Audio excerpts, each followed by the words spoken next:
Breaking news now, Indianapolis Mayor Joe Hogsett is having a news conference regarding the protests and the violence downtown in Indianapolis. Let's listen in as the mayor steps up to the microphone. Good afternoon. I want to begin by offering my thanks to the people of the city of Indianapolis. Last evening, peace returned to our streets. And that, frankly, would not be possible without residents who make sacrifices to stay at home for the safety of a grateful city. But I am also mindful that there were moments yesterday where once again we saw interactions between law enforcement and protesters that saw that fragile peace brought into question. A bottle is thrown, a tear gas canister is fired, a crowd closes in, violence then ensues. These are moments that develop and frankly dissipate in the blink of an eye. But that does not diminish their importance, nor the fact that we have an obligation to examine and render judgment on the conduct of our police officers. Each and every time that force is used by an individual who has sworn their service to the public's protection. Chief Taylor and his command staff will be addressing what transpired yesterday in greater detail and what our plans are for this evening. But let me take this opportunity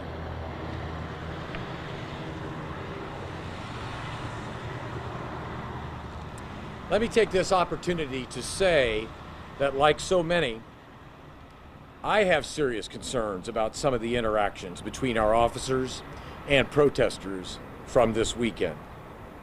They also represent the exact reason why we recently adopted changes to the way our department reviews uses of force by police officers. Where in the past, that review would have been quickly made by a supervisor with no review board oversight, unless deadly force was used. Our new use of force review board will have jurisdiction over non-lethal incidents, such as we saw yesterday. And that board will have significant civilian participation in the process. That is a step in the right direction. But those reviews will take time, and I know it will be frustrating for some. It's frustrating to me. But I do believe that time will allow for a full review of whether these actions were within policy. I also want to acknowledge that those policies themselves are not above reproach. That is why, as previously announced, I want to reiterate that I've asked Chief Taylor to submit a reformed use of force policy to the General Orders Committee within the next 2 weeks. I would urge that even as we continue to work to ensure that peaceful demonstrations are permitted to the greatest extent possible, these voices of change continue to work with us to ensure that those who might do harm to our city and their movement are not allowed to destroy the march of progress that must move forward if we are truly to be a city and a country of which we can be proud. Chief,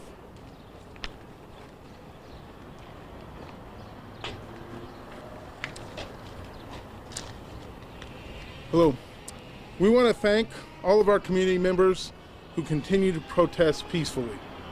To everyone who observed last night's curfew and voluntarily returned home, I want to thank you especially. Our downtown was safe and without major incident after nightfall. We want to make sure all of our members understand that our agency remains steadfast in protecting our citizens' right to peacefully protest. But as I've repeatedly said, we swear an oath to protect the safety of the people in this community, and we take that very seriously. That will remain our priority today, and always. We have been made aware of several videos from this past weekend, and we are looking into each incident to ensure the actions taken are in compliance with IMPD's policies and procedures. One of these videos shows force being used during an arrest of several individuals. I have directed our internal affairs unit to immediately conduct a speedy and thorough investigation into this incident. While I don't have enough information yet to make a determination on any disciplinary action, I can tell you that this type of incident is exactly the type of incident that the new Use of Force Review Board we are creating is aimed at reviewing. We also are aware of a video that shows a peaceful demonstration impacted by the deployment of tear gas.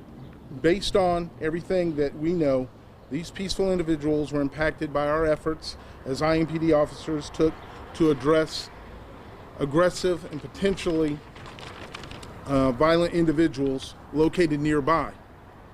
These individuals encircled a group of officers who attempted to arrest someone that was spray painting a very symbol of our city, our monument.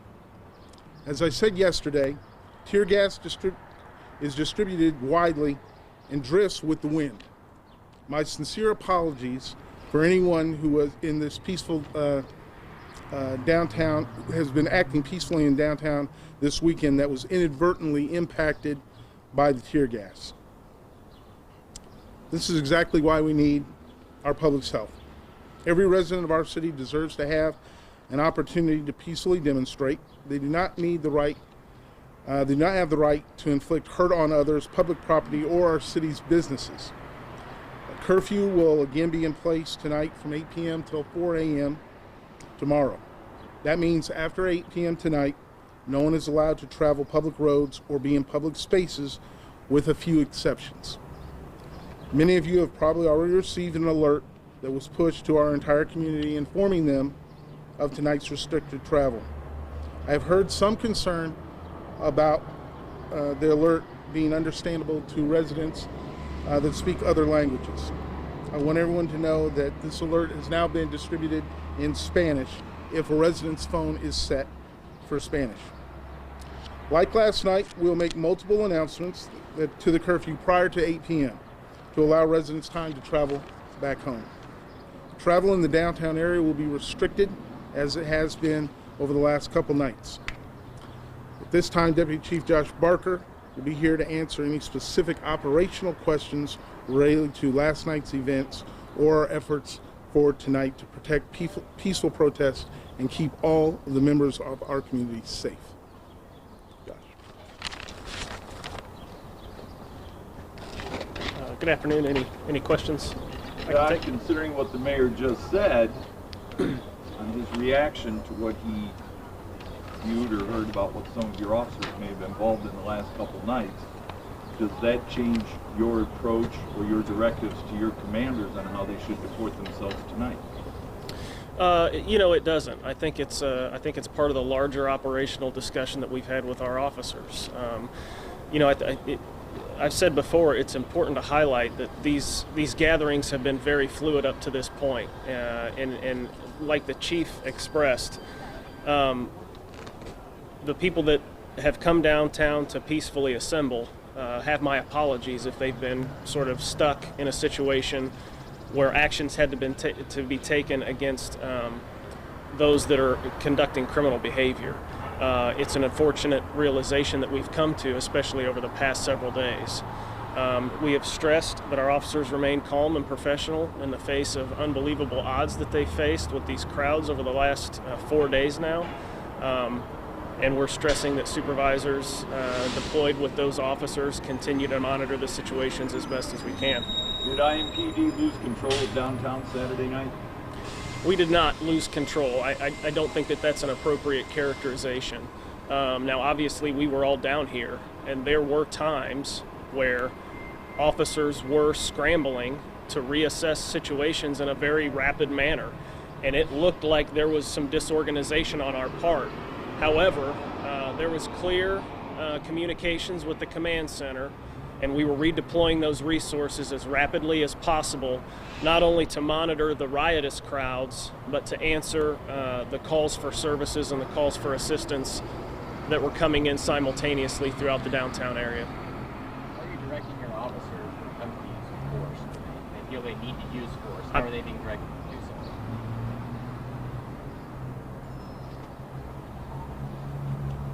I guess I would say that our department has general orders and policies in place that directs and governs how we utilize force.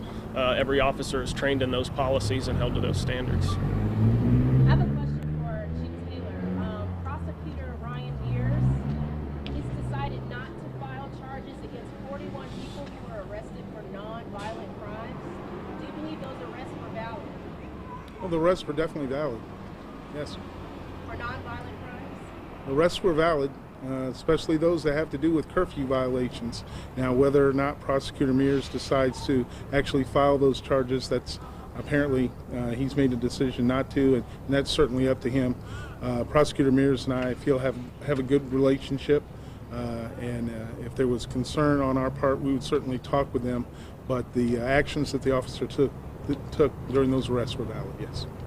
Regarding the first video you referenced, how long will that take to go under review? This will be the last question. Well, I was just made known of that first video late last night. We need to do a thorough investigation, but as I said, it will be a speedy one. So I hope to have some more answers within this week. Mayor, if you knew Friday night and Saturday morning, that there was potential things were going to come unglued Saturday night, why wasn't there a curfew? Why wasn't traffic shut off, as we've seen with other big downtown events? If Friday night was a warning, why did Saturday night occur? Well, Russ, first and foremost, a curfew is a very drastic step to take because it not only impacts those it is intended to impact, but it impacts the entire city. Frankly, we were having discussions all day Saturday with protest organizers, and while no agreements were made, while no guarantees were extended, I had reason to believe that my request that the protests run from 4 p.m. till 7 or 7:30 would be honored. That is what we were hopeful for. It didn't happen the way we all wanted it to happen.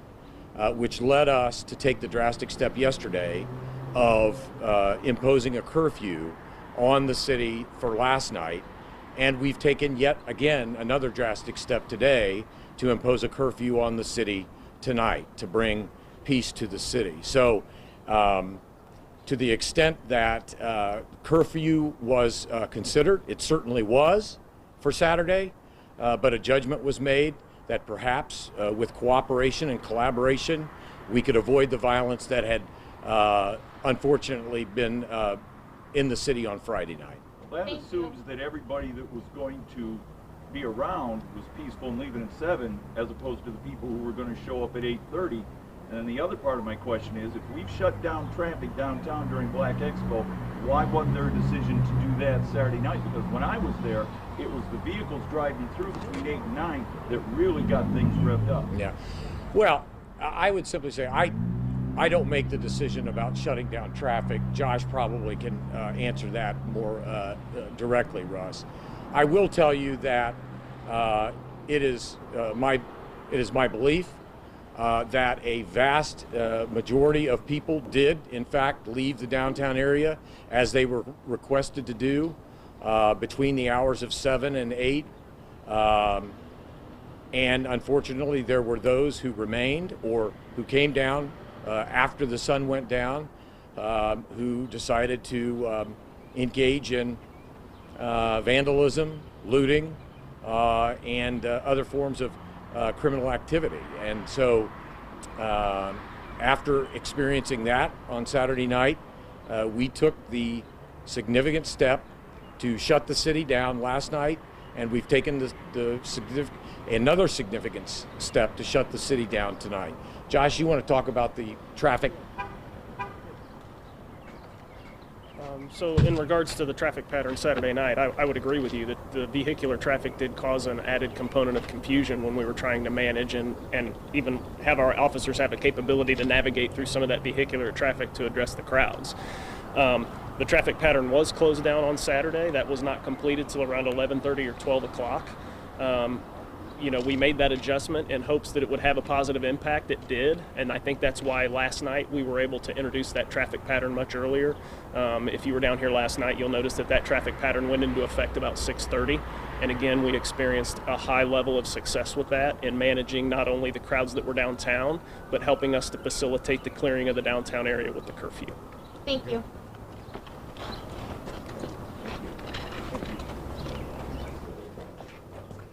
You've been watching live CBS 4 News coverage of a news conference being given by Mayor Joe Hogsett in response to the protests and violence this weekend. The mayor starting off that news conference saying that peace has returned to the streets of downtown Indianapolis because of the curfew that he put into effect. But significantly, the mayor also talked about the obligation of the city to render judgment every time police action is taken.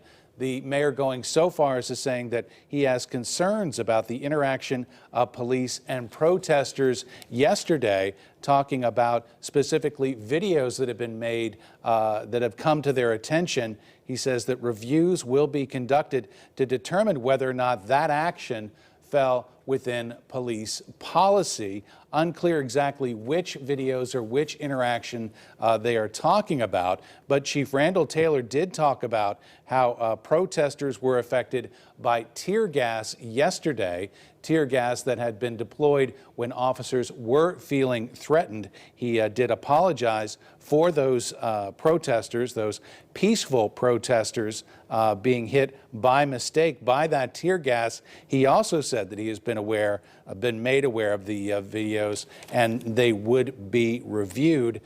Police did say that these reviews would not affect how they go about doing crowd control and law enforcement tonight. The mayor did defend not having that curfew in place on Saturday when the violence reached its height. He said that there had been an agreement with protesters that it would stop at 7 p.m.